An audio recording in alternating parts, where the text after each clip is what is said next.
Ok. Então, eu vou começar com uma frase disparadora de reflexão, que é uma frase do Claude Olivenstein. Não cabe a ninguém explicar o porquê das dependências, né? Das toxidependências ou toxomanias. O que todos devem fazer é questionar, né? Esse autor, né, Claude Olivenstein, é um dos referenciais que eu vou usar na minha fala.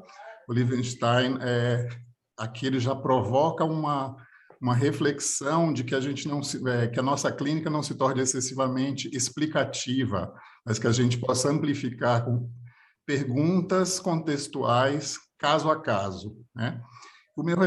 A minha fala, né, eu vou iniciar falando do uso do termo adicção, a construção no vocabulário especializado, e que, esse vocabulário que pode ter utilidade em múltiplos contextos, e em alguns momentos pode causar confusão na terminologia, né? O vocabulário adicção é muito comum nos textos psicanalíticos e sobre psicoterapia, né?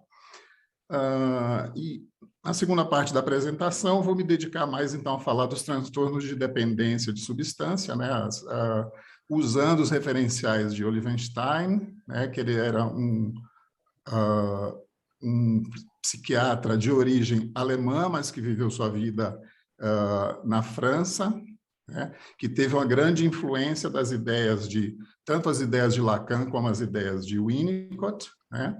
E também usarei, então, o referencial de Winnicott e a sistêmica familiar. Tá?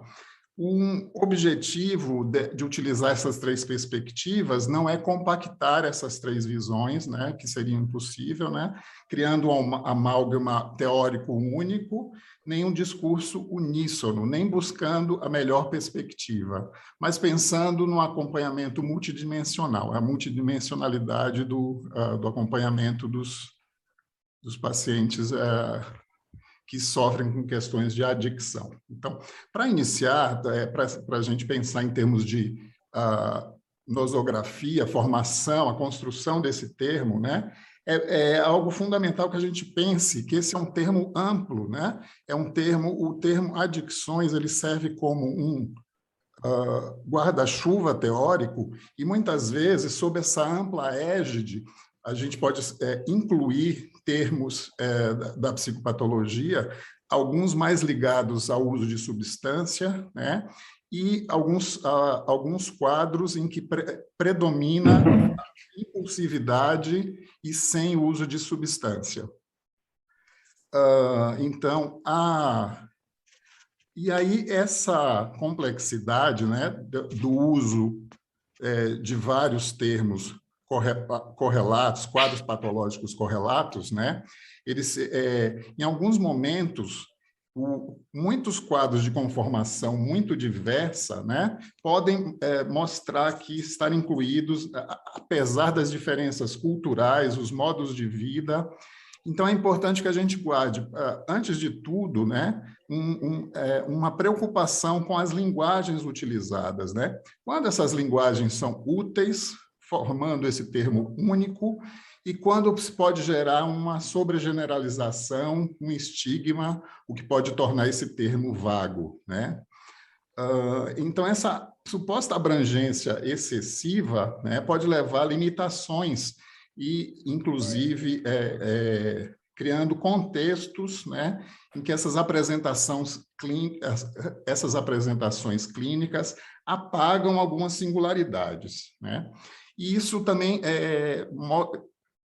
estão aqui compreendidas também várias complexidades, porque todas essas patologias, né, elas têm uma construção sócio-histórica diversa, envolvendo paradoxos, inclusive assim as questões jurídicas, as questões históricas na psicologia, na medicina, né, as questões aí que envolvem as legislações cambiantes em diferentes países, inclusive a questão das drogas lícitas e ilícitas ao longo da história, né? E a gente tem que também pensar, essa é uma clínica que não é politicamente neutra, né? Haja vista a questão das cracolândias, a questão da estética do corpo na magreza feminina, se a gente pensar, a gente está falando aqui de um guarda-chuva conceitual, né, que também está falando de práticas do corpo, também as questões aí, das compulsões sem droga, se a gente pensar as novas tecnologias, esses objetos das adicções contemporâneas, né, os computadores, os videogames, e agora, como comparar tudo isso, né, abarcando toda essa complexidade, né, essa diversidade de apresentação clínica, se a gente tem, muitas vezes, um quadro com drogas, que é um quadro de origem exógena, ou seja, existe aí uma origem tóxica, né, exógena, um agente, uma substância, né? Então, como é que a gente vai partir por exemplo, a patologizar fenômenos tão complexos como a adolescência? Então, se a gente toma a questão aqui das patologias de excesso, né? Então, eu escrevi aqui à esquerda a questão das patologias de excesso e os transtornos de controle de impulso. Esse é um tema instigante, gerador de muitos questionamentos, né? Um psiquiatra francês, que ele é vivo, atualmente ele é o sucessor lá no Hospital Marmottan, o sucessor de Olivenstein, que é o Marc Valère. Ele introduz uma interessante metáfora, que é a metáfora do efeito amendoim. Então, ele vai falando assim, esse efeito amendoim, é impossível começar a comer um só, né? Então, basta comer, então, assim, então, um quadro, então, que a gente pode pensar aqui, né? Esse modelo, né, de uso de objetos, né? Esses objetos que são buscados como excesso, e quando eu estou falando de excesso, eu estou falando também de uma narrativa de vida, nas histórias de vida dessas pessoas em sofrimento, né? Muitas vezes faltou o objeto. Então, vejam também esse aspecto paradoxal. Então, existe uma apresentação atual de um afã de busca de objetos, onde houve uma precariedade no âmbito das relações ao longo do ciclo vital, né? Agora, para que a gente possa entender, né, esta questão do uso do termo adicções como um termo guarda-chuva, como eu chamei, é interessante a gente pensar a psicopatologia, ela não é uníssona. Então, a gente pode encontrar, então, o que eu chamo aqui de uma confusão de línguas. Então, se de um lado a gente tem as clássicas noções amplas da psicopatologia, então a psicopatologia psicanalítica, a psicopatologia de Jaspers, a psicologia fenomenológica, né? Que são psicopatologias, linguagens mais etiológicas e processuais da formação desses quadros de sofrimento humano, esses quadros nosológicos, né? Essas visões mais antigas, digamos, e clássicas, né? Elas nos colocam perguntas, como a pergunta por quê, a pergunta etiológica, né? Ou a pergunta fenomenológica, que também é uma pergunta processual comum, tanto na fenomenologia como na sistêmica familiar. Mas, então, existe uma virada, né, para uma psicopatologia mais atual, digamos, mais clássica, que seriam as denominações atuais, né, da CID-10, DSM-5, e o que é que elas fazem, então? Elas deixam o modelo etiológico processual e assume-se, então, um modelo descritivo de doença, né? E, por outro lado, a Organização Mundial de Saúde, a Associação Psiquiátrica Americana, elas tentam, com essas novas classificações, contemplar a noção de comorbidade. Comorbidade é essa palavra que agora até os leigos já entendem o que é comorbidade com a questão do Covid-19, né? Então, comorbidade que são doenças coexistentes, né? Então, muitas vezes você tem um quadro um quadro gerando sinais e sintomas que predispõem, gerando uma personalidade de base predisposta ao uso problemático de substância ou à busca excessiva ou desadaptada de algum objeto, né? Esse objeto aí de adicção, né? Agora, como eu falei, essa confusão de línguas, ela não deveria ser, a princípio, esta dualidade, né? essa dualidade entre uma noção ampla e uma noção restrita de patologia, ela deve ser operacionalizada, porém essa operacionalização é muito difícil. Quando que é útil usar a CID-10, o DSM-5? Se você só fica nessas denominações, um problema é, você pode ter uma prática que fica muitas vezes árida, uma prática que se torna ideológica e reificante, né? Você torna o indivíduo coisa, você coisifica o indivíduo em sofrimento, porque você não pensa em nada nas etiologias, nem nos processos, né? Então, de qualquer modo, então, essas diferenças no referencial psicanalítico, né? Porque, assim, as próprias linguagens dentro da psicanálise, elas são plurais, né? Então, a visão clássica freudiana, ela se mostra, de algum modo, limitada, porque ela prioriza a constituição do eu individual, né? Então, nessa minha fala, eu vou falar mais de referenciais, digamos, referenciais que têm em comum a importância da relacionalidade, né?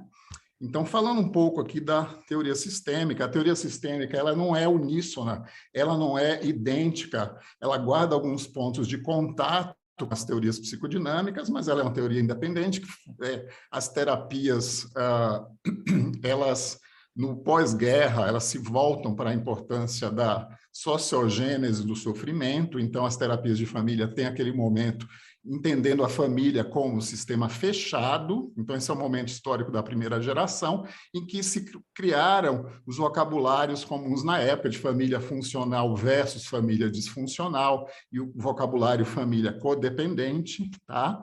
Com os adventos aí, tanto das ciências sociais, outras ciências também, com a física, a filosofia, a matemática, várias ciências humanas e naturais, né, vão criando, então, uma visão diferente de família, né? Junto com isso, com a virada linguística e também com a virada para a ação e a virada ética, né, esses movimentos filosóficos mais contemporâneos, então se passa a chamar, né, a conceituar a família como sistema aberto.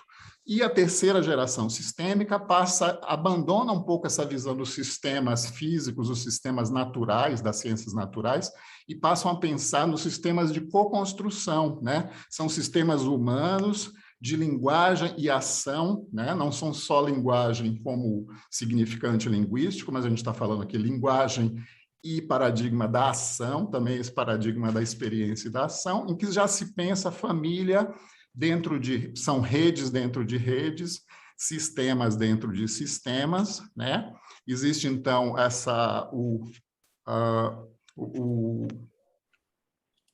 o vocabulário da co-construção, né? Então, essa metáfora importante que fala nesse sistema de ação conjunta e de linguagem corporificada, tá? É nessa interação, é no nós que se geram os problemas no eu. Então, assim, a gente está falando aqui de a importância dessa sociogênese do problema das adicções, né?